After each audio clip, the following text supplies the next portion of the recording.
There is a force in nature that is absolutely democratic, impartial, and relentless. Time.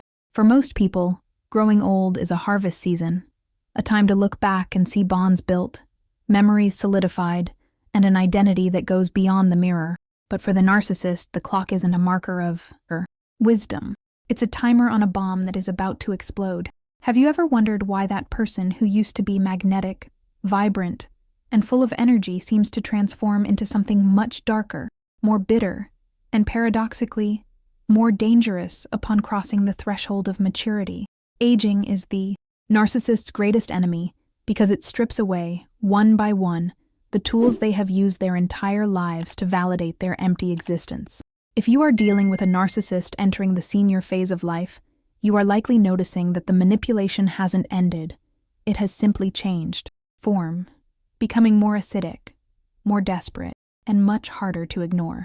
In this video, we are going to understand what happens behind the scenes of this mind when youth fades, and what remains is a direct confrontation with the void they tried to hide for decades. My name is Lauren Mitchell. My purpose with this channel is to show you that the problem was never you, and more importantly, that you are not alone. Imagine you are watching someone who spent their entire life building a house of cards on a glass pedestal. While the sun was shining and the wind was calm, the castle looked like a fortress. But now, the wind has begun to blow with the strength of the years. The average narcissist bases their self-confidence on external pillars: physical beauty, professional success, sexual vigor, or the ability to impress strangers with overwhelming charisma. When the mirror starts reflecting an image that doesn't match their internal grandiosity, a psychic short-circuit occurs.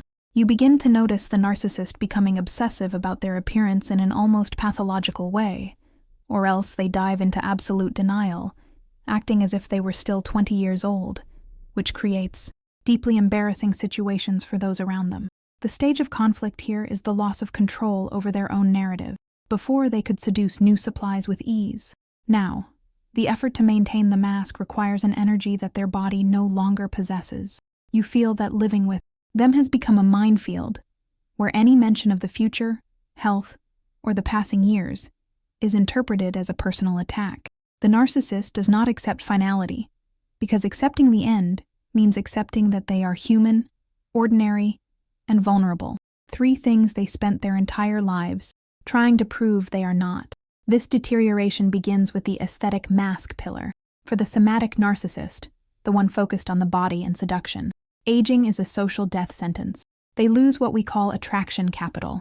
Without beauty or vigor, the narcissist realizes that people no longer orbit around them as easily. That facility for charming strangers at a dinner party or winning immediate admiration starts to fail. What happens next is a transition into what we call malignant or bitter narcissism. Since they can no longer be loved or admired for the light they projected, they start seeking attention through the shadows. If they cannot be the most beautiful, they will be the most difficult. If they cannot be the most productive, they will be the most critical. You notice that the criticisms they direct at you or others become more frequent and cruel. It is a desperate attempt to shrink the world around them, so that, by comparison, they don't seem to have shrunk as much. They begin to hate the youth of others. Seeing you progress, seeing children grow up, or watching strangers celebrate life becomes an unbearable trigger. The aesthetic mask falls, and what is left underneath is not a mature person, but a wounded and furious child who has lost their favorite toy: unconditional attention. As physical vigor declines, the narcissist discovers a new and potent tool: the tyranny of helplessness. This is the second fundamental pillar in understanding their aging process.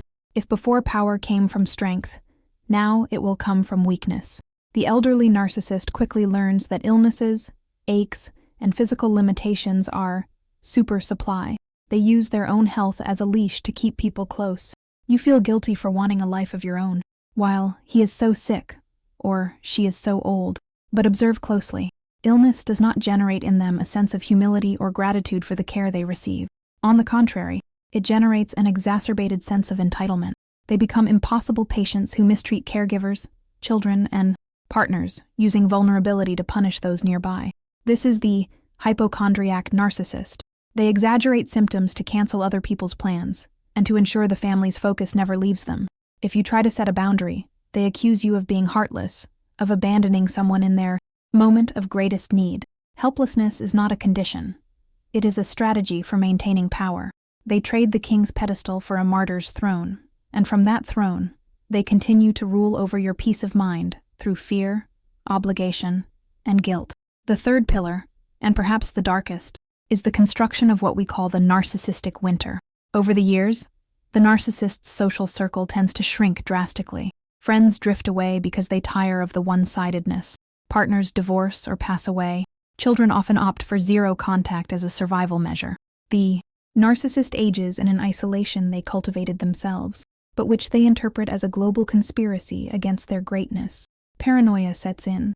They begin to believe that everyone is only interested in their money, or that they are being intentionally neglected, since they lack the capacity for introspection, the ability to look inward and recognize their own mistakes. They cannot understand why they are alone. To them, loneliness is not a consequence of their abusive behavior, but proof of others' wickedness. At this stage, the internal void becomes deafening. Without new supply, without new admirers, and with old targets already exhausted, the narcissist enters a state of constant rumination about the past, distorting memories to always cast themselves as the wronged hero or the ultimate victim. It is a winter of the soul where nothing grows, nothing changes, and resentment is the only fuel that keeps them going. Watching this process can be extremely painful for you, especially if there is still a glimmer of hope that one day they will see the light. The cold, hard truth is that aging rarely brings wisdom to a narcissist. It simply removes the filters. That passive aggressiveness from years ago now becomes overt aggression. That subtle selfishness turns into absolute egocentrism. Understanding this map of narcissistic decline isn't so you feel pity, but so you can have clarity. The clarity that you cannot save someone from a void that is constitutional. Time is revealing the truth they tried to hide under layers of charm and manipulation. By watching the narcissist age, you are seeing the soul's final accounting with reality. Do not let yourself get caught in the caregiver guilt trap to the point of canceling out your own life. Maturity for you should be about freedom.